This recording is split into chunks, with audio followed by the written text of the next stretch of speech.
আসসালামু আলাইকুম রহমতুল্লাহি ওয়া বারাকাতুহু। অত্যন্ত দামি আমল, শক্তিশালী আমল।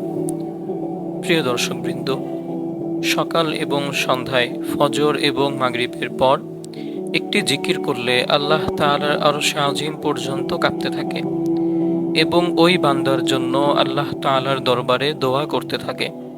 যতক্ষণ না পর্যন্ত তার দোয়াকে কবুল করা হয় ততক্ষণ পর্যন্ত আসমান কাঁপতে থাকে আর দোয়া করতেই থাকে আল্লাহ তাআলা যেন তার দোয়া কবুল করে। সুবহানাল্লাহ। প্রিয় দিনদার মুসলমান ভাই ও বোনেরা, আল্লাহ তাআলার আরশে আজিমের একটি বিশেষ নূরের খুঁটি রয়েছে।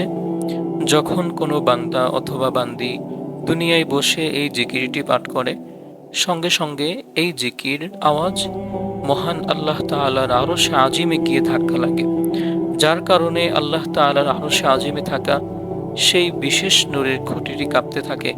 তখন মহান আল্লাহ তাআলা খুঁটির এই অবস্থা দেখে খুঁটিকে জিজ্ঞাসা করে, ও খুঁটি, তুমি কেন কাঁপাকাঁপি করছো? খুঁটি তখন বলে, হে আল্লাহ, হে আমার রব, হে আমার পালনকর্তা, আপনার একজন বান্দা অথবা বান্দি দুনিয়ায় বসে বসে এই জিকিরটি পাঠ করছে, যার কারণে আমি কাঁপতেছি। আল্লাহ তাআলা সঙ্গে সঙ্গে খুঁটিকে বললেন, ও খুঁটি, তুমি কাঁপা বন্ধ করে দাও। তখন আরশে আজিমের খুঁটি বলে, হে আমার আল্লাহ, আমি কাঁপা কিভাবে বন্ধ করব? যতক্ষণ না পর্যন্ত আপনি তাকে ক্ষমা করে দিবেন ততক্ষণ পর্যন্ত আমি কাঁপাকাঁপি বন্ধ করব না। সুবহানাল্লাহ। সম্মানিত প্রিয় দর্শক বিন্দু, যতক্ষণ পর্যন্ত আমি আপনার দোয়াকে কবুল না করা হবে ততক্ষণ পর্যন্ত এইভাবে আল্লাহ তাআলা আরশে আজিমের খুঁটি কাঁপতে থাকে, বলতে থাকে, দোয়া করতে থাকে। প্রিয় মুসলমান ভাই ও বোনেরা, এই জিকিরটি হলো সর্বশ্রেষ্ঠ জিকির, উত্তম জিকির। যে জিকির পাঠ করলে আসমানের সমস্ত রহমতের দরজা খুলে যায়, আল্লাহ তাআলার দয়ার দরজা খুলে যায়। আল্লাহ তাআলার নবী হযরত মূসা আলাইহিস সালাম আল্লাহ তাআলাকে প্রশ্ন করলেন, হে পরওয়ারদিগার আল্লাহ, আপনি আমাকে এমন একটি দোয়া শিখিয়ে দিন যে দোয়ার মাধ্যমে আমি আপনার জিকির করব, আমি আপনাকে স্মরণ করতে পারবো। হে আমার রব, আমাকে শিখিয়ে দিন। তখন আল্লাহ তাআলা হযরত মূসা আলাইহিস সালাতু ওয়াস সালামকে এই জিকিরটি শিখিয়ে দিলেন। সেই জিকিরটি কি, সেটা আমরা সামনে ইনশাআল্লাহ বলবো। আপনারা মনোযোগ সহকারে ভিডিওটি দেখতে থাকুন।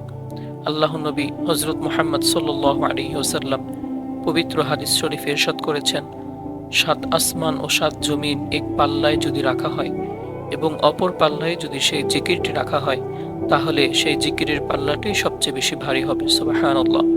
এই জিকির পাঠ করার পরে আল্লাহ তাআলার কাছে কোনো কিছু চাওয়া হলে, কোনো কিছু দোয়া করা হলে আল্লাহ তাআলা অবশ্যই তার চাওয়াকে পূর্ণ করবেন। কোনো দোয়া করা হলে অবশ্যই তার দোয়াকে আল্লাহ তাআলা কবুল করবেন।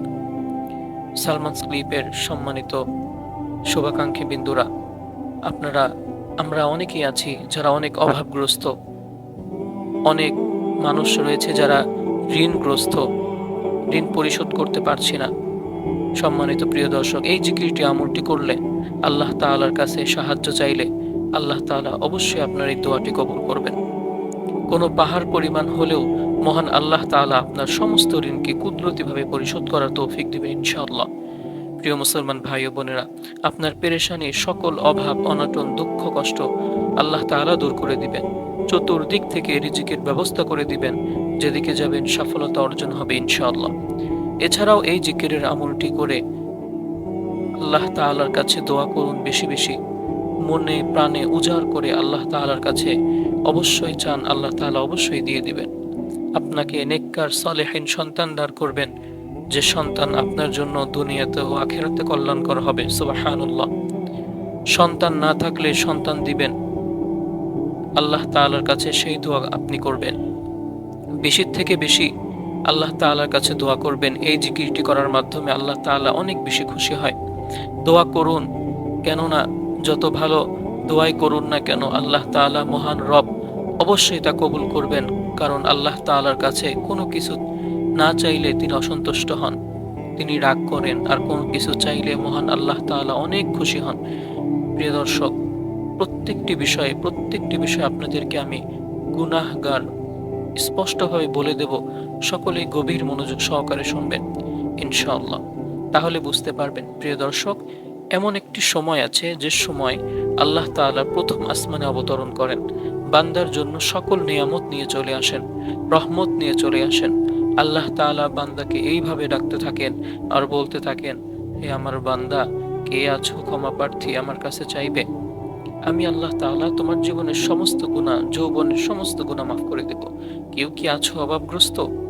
আমার কাছে রিজিক চাইবে, আমি তোমাকে রিজিক দান করব। কেউ কি আছো আমার বান্দাবান্দিরা ঋণগ্রস্ত? আমার কাছে সাহায্য চাও, আমি রাজ্জাক, রিজিক দাতা। আমি আল্লাহ তোমার সমস্ত ঋণকে কুদরতিভাবে পরিশোধ করে দেব। সুবহানাল্লাহ। কেউ কি আছো যার সন্তানাদি হয় না? আমার কাছে সাহায্য চাও, আমি আল্লাহ তোমাকে নেককার সলেহীন সন্তান দান করব। এরকম ভাবে আল্লাহ তাআলার কাছে আপনারা চাইবেন। তারপরে রাতের যে শেষ তৃতীয়াংশ সময়, রাত ২টার সময় অথবা রাত ৩টার সময়, এই সময় ২ রাকাত তাহাজ্জুদ নামাজ পড়ে যদি এই জিকিরটির আমল, সর্বোত্তম জিকির এই আমলটি করতে পারেন, আপনার আমার কপাল ভাগ্য খুলে যাবে, ভাগ্য পরিবর্তন হবে। আপনি যা চাইবেন আল্লাহ তাআলার কাছে তাই পাবেন। আল্লাহ তাআলা আপনার দোয়াকে কখনোই খালি হাতে ফিরিয়ে দিবেন না ইনশাআল্লাহ। সম্মানিত প্রিয় ভাই ও বোনেরা, আপনারা যদি তাহাজ্জুদ নামাজের পর এই আমলটি করতে না পারেন, তবে ঘুম থেকে উঠতে যদি দেরি হয়ে যায় আপনার, তাহলে ফজরের নামাজের পরে আমলটি করুন। তারপরও যদি না করতে পারেন, তাহলে আপনারা মাগরিবের নামাজের পর হলেও আমলটি করুন। এই আমলটি তাহাজ্জুদ নামাজের পর কিভাবে করবেন, সম্মানিত প্রিয় দর্শকবৃন্দ, নামাজের পরে কিভাবে করবেন এবং মাগরিবের নামাজের পরে আপনারা কিভাবে সন্ধ্যায় আমলটি করবেন, প্রত্যেকটি বিষয় আপনাদেরকে সুন্দরভাবে বলে দেব। আপনি যদি তাহাজ্জুদ নামাজের সময়, তাহাজ্জুদ নামাজের পরে এই ফজিলতপূর্ণ এই আমলটি করতে পারেন, সবচেয়ে বেশি উত্তম হবে। এজন্য যথেষ্ট চেষ্টা করবেন। প্রিয় দর্শক, তাহাজ্জুদ নামাজের পরে এই আমলটি করার জন্য ইনশাআল্লাহ, আপনি যদি তাহাজ্জুদ নামাজের পরে এই আমলটি করেন, তাহলে নিয়মটি ভালো করে মনোযোগ দিয়ে শুনুন। প্রথমে আপনি ঘুম থেকে উঠে যাবেন রাত ২টার সময় অথবা রাত ৩টার দিকে, কারণ এই সময় আল্লাহ তাআলা প্রথম আসমানে বান্দার সকল রহমত নিয়ে বসে থাকেন, সকল রহমত নিয়ে চলে আসেন, নিয়ামত নিয়ে চলে আসেন, মাগফিরাত নিয়ে চলে আসেন। আল্লাহ তাআলা বান্দাকে এইভাবে রাখতে থাকেন ভোর পর্যন্ত। একজন চেষ্টা করবেন রাত ২টার অথবা রাত ৩টার মধ্যে আপনারা উঠে, প্রিয় দর্শকবিন্দু, দোয়া করবেন। শুনুন, ঘুম থেকে উঠে প্রথমে মিসওয়াক করবেন। যদি মিসওয়াক না থাকে তাহলে অবশ্যই আপনি ব্রাশ করবেন, তবে মিসওয়াক করা হচ্ছে উত্তম সুন্নাহ, মনে রাখবেন। অতঃপর উত্তম রূপে ওযু করবেন। ওযুর পূর্বে একটি বিষয় অবশ্যই খেয়াল রাখবেন, প্রিয় দিনদার মুসলমান ভাই ও বোনেরা, অবশ্যই লক্ষ্য করবেন, সেটা হলো নিয়ত করা। ওযুর পূর্বে নিয়ত না করলে ওযু সহি শুদ্ধ হয় না। প্রিয় দর্শক, ওযু পরিপূর্ণ হয় না, এজন্য অবশ্যই ওযুর পূর্বে নিয়ত করবেন। আপনি যদি ওযুর দোয়া না পারেন, তাহলে মনে মনে নিয়ত করবেন, আমি আল্লাহ তাআলা সন্তুষ্টির জন্য, আল্লাহ তাআলাকে খুশি করার জন্য ওযু করতেছি, এটাই নিয়ত হয়ে যাবে। অথবা বিসমিল্লাহির রহমানির রহিম পাঠ করে ওযু শুরু করবেন। উত্তমভাবে ওযু করবেন। তারপর উত্তম ওযু করার পরে ওযুর শেষে ডান হাতের শাহাদত আঙ্গুল আসমানের দিকে ইশারা করে মহাব্বতের সাথে একবার আপনি কালিমায়ে শাহাদত পাঠ করবেন। এইভাবে ওযুর পরে কালিমায়ে শাহাদত পাঠ করলে আল্লাহ তাআলা আপনার জন্য জান্নাতের ৮টি দরজা খুলে দেবেন। আপনি যেই ইচ্ছা, যেই দরজা দিয়ে ইচ্ছা আপনি প্রবেশ করতে পারবেন। সুবহানাল্লাহ। অতঃপর প্রিয় দর্শক, ওযু শেষ করে কালিমায়ে শাহাদত পাঠ করে একটি পবিত্র স্থানে গিয়ে জায়নামাজ বা পরিষ্কার কাপড় বিছিয়ে নিবেন ওই নামাজের স্থানে। সেখানে ২ রাকাত নামাজ, তাহাজ্জুদের নামাজ আদায় করবেন। নিয়ত করবেন এইভাবে, শুনুন, আমি কিবলামুখী হয়ে আল্লাহ তাআলাকে সন্তুষ্টির জন্য ২ রাকাত তাহাজ্জুদ নামাজ আদায় করিতেছি। তাহাজ্জুদ নামাজ ২ রাকাত করে করে পড়া উত্তম। আল্লাহ নবী হযরত মুহাম্মদ সাল্লাল্লাহু আলাইহি ওয়াসাল্লাম ২ রাকাত করে করে তাহাজ্জুদ নামাজ পড়তেন। আপনি তাহাজ্জুদ নামাজ ৮ রাকাত অথবা সর্বোচ্চ ১২ রাকাত আদায় করার চেষ্টা করবেন।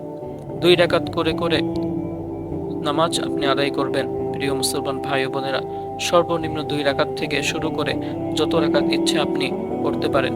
তারপর প্রিয় দিনদার মুসলমান ভাই ও বোনেরা, তাহাজ্জুদ নামাজ শেষ করে সেই পবিত্র স্থানে বসে আমলটি করবেন। এই সর্বোত্তম জিকিরের আমলটি করবেন। প্রথমে একবার দুরূদ ইব্রাহিম পাঠ করবেন, মুহাব্বতের সাথে পাঠ করবেন। যদি না পারেন তাহলে ছোট্ট দরুদ সাল্লাল্লাহু আলাইহি ওয়াসাল্লাম, এই দরুদ শরীফটি আপনি পাঠ করবেন। সাল্লাল্লাহু আলাইহি ওয়াসাল্লাম, যদি এটা আপনি পড়তে পারেন তাহলে আপনার দরুদ পাঠ করা হয়ে যাবে। আপনার একটি ছোট্ট ইস্তিগফার পাঠ করবেন, আস্তাগফিরুল্লাহাল্লাযী লা ইলাহা ইল্লা হুয়াল হাইয়ুল কাইয়্যুম ওয়া আতুবু ইলাইহি লা হাওলা ওয়ালা কুওয়াতা ইল্লা বিল্লাহিল আলিয়্যিল আযীম। তারপর দোয়া ইউনুস পড়বেন, মুহাব্বতের সাথে পড়বেন, লা ইলাহা ইল্লা আনতা সুবহানাকা ইন্নী কুনতু মিনাজ জালিমিন। এরপর পড়বেন ছোট্ট একটি দোয়া, লা হাওলা ওয়ালা কুওয়াতা ইল্লা বিল্লাহ। হাদিসে এসেছে এই ছোট্ট দোয়াটি ৭০টি রোগের মহা ঔষধ, সুবহানাল্লাহ। এরপর সে জিকিরটি পড়বেন, যে জিকির একবার পাঠ করলে, একমাত্র আল্লাহ তাআলাকে খুশি করার জন্য পাঠ করলে, ইমানের সাথে পাঠ করলে মহান আল্লাহ তাআলা আরশে আজিম পর্যন্ত পৌঁছে যায় এবং তার জন্য আল্লাহ তাআলার দরবারে দোয়া করতে থাকে, সুবহানাল্লাহ। আর সে জিকিরটি হলো লা ইলাহা ইল্লাল্লাহ, লা ইলাহা ইল্লাল্লাহ। এটি আপনি ওই সময় ১০০ বার পাঠ করবেন, অতঃপর আবার একবার দুরূদ ইব্রাহিম পাঠ করবেন মুহাব্বতের সাথে এবং আল্লাহ তাআলার কাছে খাস দিলে দোয়া করবেন। যদি তাহাজ্জুদ নামাজের সময় আমলটি করতে না পারেন তাহলে কি করবেন? ঘুম থেকে উঠতে যদি দেরি হয়ে যায় তাহলে ফজর নামাজের পরে আমলটি করবেন। অবশ্যই আমলটি করার চেষ্টা করবেন, আমলটি ছাড়বেন না। তারপর আপনি দোয়া করবেন আল্লাহ তাআলার কাছে, আল্লাহ তাআলার দরবারে দোয়া করবেন, আপনার মনের আশা আল্লাহ তাআলার কাছে ব্যক্ত করবেন। অবশ্যই আল্লাহ তাআলা আপনার মনের নেক ইচ্ছা পূরণ করে দিবেন, দোয়া কবুল করে নেবেন। তো সম্মানিত প্রিয় দর্শক, আজকে এই ছিল আমাদের মূল বিষয়বস্তু। ভিডিওটি যদি আপনার ভালো লাগে তাহলে অবশ্যই একটি লাইক এবং কমেন্টের মাধ্যমে আমাদেরকে জানিয়ে দিবেন যে ভিডিওটা কেমন হয়েছে। আপনার প্রিয় মানুষদের কাছে ভিডিওটি শেয়ার করে দিবেন ইনশাআল্লাহ। তো আজ এই পর্যন্তই। আশা করি সবাই ভালো থাকবেন, সুস্থ থাকবেন। দেখা হবে নতুন কোনো ভিডিওতে। এই জন্য সবাই আমার জন্য দোয়া করবেন, আপনাদের সবার জন্য দোয়া। আসসালামু আলাইকুম ওয়া রাহমাতুল্লাহি ওয়া বারাকাতুহু।